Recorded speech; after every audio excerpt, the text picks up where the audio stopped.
माझ्या आधी जयंतरावांनी आपली प्रतिक्रिया दिली आणि जयंतराव राज्याचे अर्थमंत्री होते. मला असं वाटतं की माझ्यापेक्षा अर्थसंकल्पातल्या खाचाखोचा या जयंतरावांना जास्त अधिक कळतात, कारण त्यांनी अर्थसंकल्प पण मांडलेत. आणि एकदा तर आठवतंय की आपण व्हीलचेअरमधून येऊन सुद्धा तो मांडला होता. एकूणच आजचा हा जो काही अंतरिम अर्थसंकल्प आपण सगळ्यांनी पाहिला असाल, ऐकला असाल. मी येताना जयंतराव हिंदीमध्ये आपली प्रतिक्रिया देत होते आणि त्यांनी जे म्हटलं ते बरोबर आहे की निवडणुका डोळ्यासमोर ठेवून हा अर्थसंकल्प मांडलेला आहे. काल परवाकडेच राज्यातल्या काही जिल्ह्यांना अवकाळीचा फटका जसा बसला तसं महाराष्ट्रातल्या संकटात सापडलेल्या शेतकऱ्यांना आणि एकूणच महाराष्ट्राला या घोषणांच्या पावसाचा, अवकाळी पावसांचा फटका बसेल की काय अशी भीती आहे. याचं कारण असं, विकास योजनांच्या नावाखाली लाखो करोडो रुपयांच्या योजनांची घोषणा झालेली आहे. प्रत्यक्षात मात्र शेतकरी जो एक आक्रोश करतोय त्या शेतकऱ्याच्या पदरात काहीच पडलेलं नाहीये. आणि या सरकारचा गेल्या 1.5-2 वर्षाचा कारभार आपण पाहिलात तर विशेषतः मी मुंबईपुरतं जरी बोललो तरी मुंबईमध्ये रस्ते घोटाळा आहे, आणखीन काही सगळे घोटाळे आहेत. टेंडरवरती टेंडर हे लोक काढतात. म्हणजे टेंडर काढल्यानंतर आम्ही त्यातला घोटाळा बाहेर काढतो, मग ती टेंडर रद्द करून पुन्हा नव्याने टेंडर काढतात. प्रत्यक्षात काम काहीच होत नाही. आणि म्हणूनच मला असं वाटतं की आजचा हा काय त्यांना ते म्हणतात स्वतःच्या सरकारला महायुती सरकार, या युतीच्या सरकारचा हा अंतरिम अर्थसंकल्प म्हणजे यांचे कॉन्ट्रॅक्टर मित्र जोमात आणि शेतकरी कोमात असा हा अर्थसंकल्प आहे. कारण अंगणवाडी सेविका, आशा वर्कर्स या संपावरती आहेत, त्यांच्या मागण्यांकडे लक्ष दिलं जात नाही. जे शासकीय रुग्णालय आहेत त्याच्यामध्ये पाहिलं आपण की डॉक्टरांच्या विना, उपचाराविना, औषधाविना गेल्या वर्षभरात मृत्यू घडलेले आहेत, तिकडे लक्ष दिले गेलेले नाही आहेत. पण नवीन शासकीय विद्यालय, नवीन हॉस्पिटल, बेड्स वाढवणार, या अशा काही ज्या घोषणा आहेत त्या बघितल्यानंतर नवीन रस्त्यांच्या घोषणा, पहिल्या ज्या घोषणा आहेत त्यांचं काय झालं याचा पाठपुरावा कुठेच दिसत नाहीये. मात्र नवीन घोषणा करायच्या आणि मृगजळाचा पाठलाग करायला लावायचं असं या एक सरकारचं धोरण दिसतंय. हिंदी में जानना चाहिए जो बजट पेश किया गया है, कौन सी ऐसी नई घोषणा है जो लगता है कि ध्यान में रखते हुए मराठीमध्ये एक पहिले मराठी मी बात करतो. नाही, मराठी भाषणाबद्दल उल्लेख तसा केला गेलेला नाहीये. शिवरायाच्या गडकिल्ल्यांबद्दल जे आम्ही धोरण घेतलं होतं त्याचाच त्यांनी पुनरुच्चार केला. मात्र वाजत गाजत माननीय पंतप्रधान मोदीजींच्या हस्ते जे शिवस्मारकाचं जलपूजन झालं होतं ते कधी पूर्ण होणार याची गॅरंटी कोणीच घेत नाहीये. कारण त्याचं जलपूजन हे मोदीजींच्या हस्ते झालेलं, पण ते पूर्ण करण्याची गॅरंटी कोण घेणार त्याच्याबद्दल एक अक्षर सुद्धा नाहीये. नव्यान म्हणजे पुढचं पाठचं सपाट असा अर्थसंकल्प आहे की काय.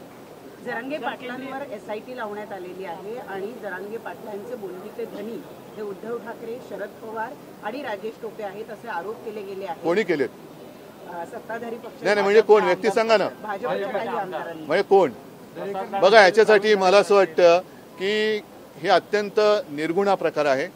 ज्या वेळेला जरांगे पाटील आंदोलनाला बसले होते त्या काळामध्ये, म्हणजे आपलं 1 ऑगस्ट होतं ना आपलं इंडिया बैठक झाली, त्याच दिवशी त्याच्या संध्याकाळी त्यांच्यावरती निर्गुण लाठी हल्ला झाला. अश्रुधूर सोडले, छरांच्या बंदुका सुद्धा त्यांच्यासुद्धा गोळ्या झाडल्या गेल्या होत्या. पवार साहेब स्वतः गेले होते, मी सुद्धा गेलो होतो. महिलांची डोकी फोडली होती. संपूर्ण म्हणजे जणू काय हे अतिरेकी घुसलेत अशा पद्धतीने त्यांना वागवलं गेलं. त्याच्यानंतर आमच्याकडनं कोणी त्यांना किती फोन केलेत, मला असं वाटतं की आत्ताच्या ज्या महासंचालिका आहेत त्या यातले एक्सपर्ट आहेत, त्यांच्याकडे जरांगे पाटलांच्या फोनचा रेकॉर्ड असेल, आमच्याही फोनचा रेकॉर्ड असेल. देवेंद्र फडणवीसांनी तो घ्यावा. आणि समजा आम्ही जरांगे पाटलांच्या मागे आहोत तरी देखील त्यांचं असं काय चुकतंय हे त्यांना तुम्ही सांगण्याचा प्रयत्न का करत नाहीत. म्हणजे कोणी आंदोलनाला उभं राहिलं तर त्याच्यावरती तुम्ही त्याला गुन्हेगार ठरवायचं. ज्या पद्धतीने उत्तरेतले शेतकरी गेल्या वर्षी 1-1.5 वर्षापूर्वी आंदोलनाला उतरले होते त्यांना अतिरेकी ठरवण्यापर्यंत मजल गेली. आता जरांगे पाटलांना सुद्धा तुम्ही अतिरेकी ठरवणार आहात का? हा एवढाच भाग राहिला आहे आता. म्हणजे कोणी न्याय हक्कासाठी उतरायचंच नाही. ठीक आहे, एखादीची मागणी कदाचित चुकीची असेल किंवा पूर्ण करता येत नसेल तर त्याला विश्वासात घेणं हे राज्यकर्त्याचं काम असतं, त्याला गुन्हेगार ठरवणं हे राज्यकर्त्याचं काम नसतं. असा राज्यकर्ता बिनकामाचा असतो. परंतु देवेंद्र फडणवीसांवर जे आरोप केले की मला मारण्याचा कट रचला गेलेला आहे, त्याची SIT करा चौकशी. आम्ही कुठे काय म्हणतोय. मुळामध्ये जरांगे पाटलांनी जी मागणी केलेली आहे त्या मागणीबद्दल ती मागणी सोडून त्यांच्या मागे का लागतात, त्यांच्या मागण्यांच्या मागे लागा ना. जरांगे पाटलांच्या मागे लागण्यापेक्षा, आणि मग जर आज जरांगे पाटलांच्या मागे आम्ही आहोत असं तुम्ही आरोप करत असाल तर 1-1.5 महिन्यापूर्वी गुलाल कोणी उधळला होता, फटाके कोणी फोडले होते. म्हणजे जर तुम्ही त्यांची SIT लावत असाल तर माझं म्हणणं असेल की SIT चौकशी चिवटपणाने करा. चिवटपणाने त्याची चौकशी करा, मध्ये सोडू नका. कोणाला? म्हणजे त्यांच्याकडे पुरेसा कालावधी आहे. जरांगेंचे फोन रेकॉर्ड तपासा, आधी तपासले असतील. सर, आज मराठी भाषा दिवस आहे. खरं तर केंद्रातील सांस्कृतिक मंत्री जी किशन रेड्डी यांनी संसदेत एका प्रश्नाला उत्तर देताना सांगितलं की मराठी भाषेला अभिजात दर्जा देण्याच्या संदर्भात कोणताही प्रस्ताव जो आहे तो केंद्राकडे नाहीये. आता त्यांना पहिले मराठी भाषा कळली पाहिजे, कारण मराठी भाषेतला प्रस्ताव कळण्यासाठी सुद्धा जर का त्यांना नीट समजवण्याची आवश्यकता असेल तर मला असं वाटतं असं दुर्दैव देशाचं असू शकत नाही. बरं, आमचं सरकार आता यांनी गद्दारी करून 1-1.5 वर्ष होऊन गेलं. आम्ही तर प्रस्ताव पाठवले होते, त्या आधी सुद्धा पाठवले होते. मला खात्री आहे की विरोधी पक्षात आम्ही असलो त्यांच्या भाजपच्या, तरी देखील देवेंद्र फडणवीसांनी सुद्धा तो प्रस्ताव पाठवला असेल अशी आम्हाला खात्री वाटते. मग त्याचा पाठपुरावा त्यांनी का नाही केला? 1.5 वर्षामध्ये तुम्ही प्रस्ताव का नाही पाठवला? म्हणजे नको तिकडे चौकशा करण्यापेक्षा हे प्रस्ताव पाठवा ना. सर, हिंदी में जानना चाहेंगे आज का जो बजट पेश हुआ है? आज का बजट जो है वो जैसे मैंने कहा कि सिर्फ चुनाव को सामने देखते हुए उन्होंने घोषणा की है. पिछले साल जो कुछ किया था उन्होंने अर्थसंकल्प, उसका क्या हो गया? उसके बारे में कुछ सामने नहीं आया. छत्रपति शिवाजी महाराज जी का जो स्मारक समुद्र में बनाने के लिए स्वयं मोदी जी आए थे, उनके हाथों से जल पूजन हुआ था. जिस काम का पूजन स्वयं मोदी जी के हस्ते हुआ है उसकी गारंटी पूरी करने की जिम्मेदारी और गारंटी कौन लेगा? उसका कोई इसमें ये नहीं है, इसकी बात नहीं है उसके ऊपर. और मुझे ऐसे लगता है कि जिस तरीके से ये सरकार जो काम कर रही है सिर्फ अपने कॉन्ट्रैक्टर दोस्तों के लिए काम कर रहे हैं. और अगर आप देखें तो बड़ी बड़ी योजना है, लुभावनी जरूर है, विकास काम है, लुभावना है, ये रास्ता करेंगे, वो रास्ता करेंगे, ऐसा करेंगे, वैसे करेंगे, लेकिन सिर्फ कॉन्ट्रैक्टर के लिए ये बजट है. और जो हमारे काश्तकार है वो दुख में है, तो किसान जो है दुख में है, उनके लिए कोई ऐसी बात दिखाई नहीं दे रही मुझे. सर, एक बात हम देख रहे हैं, कल परसों ही बारिश हो गई.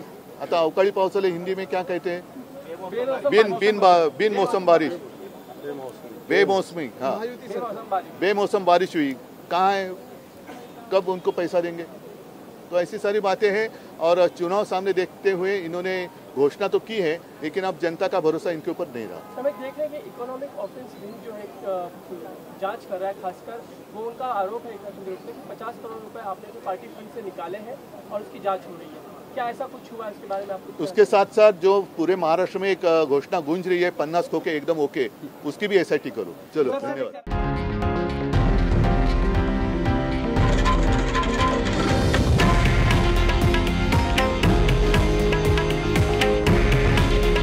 हे आहे देशातील नंबर 1 न्यूज नेटवर्क आणि आपण पाहत आहात TV9 मराठी. काळजी तुमची, हित महाराष्ट्राचं.